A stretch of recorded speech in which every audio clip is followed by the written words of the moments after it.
Dobrodošli na osrednjem dogodku slovenske startup skupnosti, kjer se srečajo vizija države, energija startupov in izkušnje investitorjev.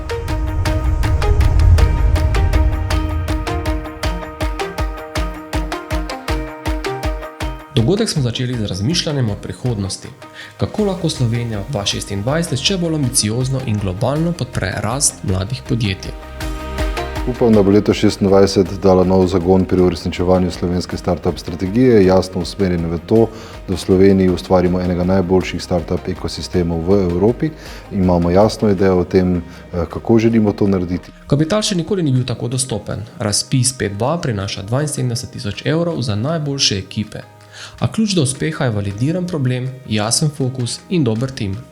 Ker je pač velik kriterij inovativnost, je pomembno, da je podjetje čim bolj inovativno, da je v skladu seveda z strategijo pametne specializacije.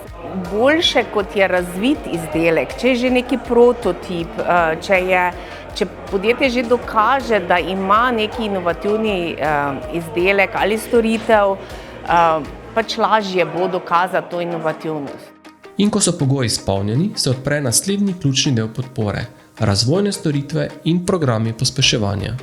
Razvojni plus je program, ki podjetjem omogoča vsebinsko podporo, torej v prvi vrsti, da se med sabo mrežijo, v drugi vrsti pa da pridobijo nova znanja, kompetence in veščine.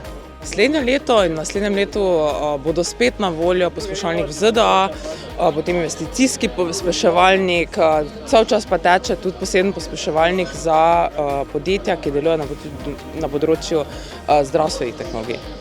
Slovenija je letos sprejela dodatnih 10 milijonov evrov svežega kapitala v VC sklade.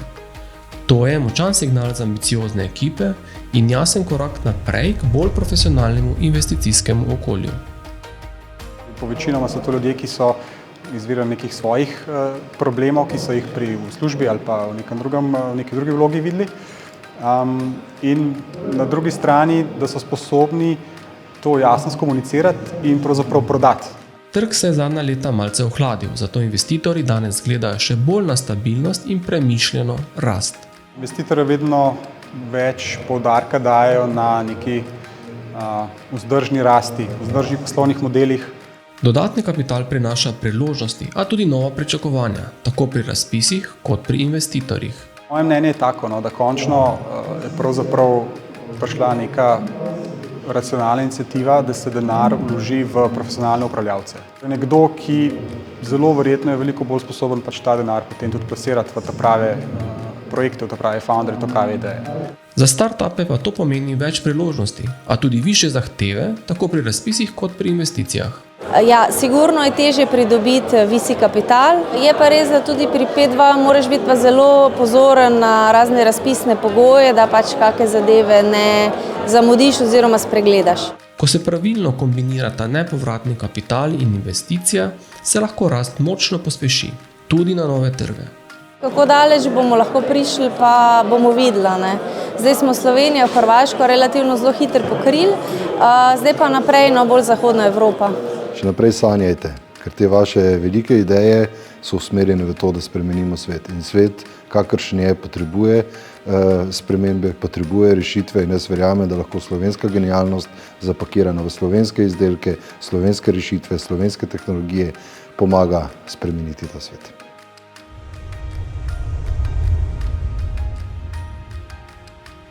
To je bil Kick-Off 2026. Naj bo prihodnje leto poguma, rasti in globalnih prebojev.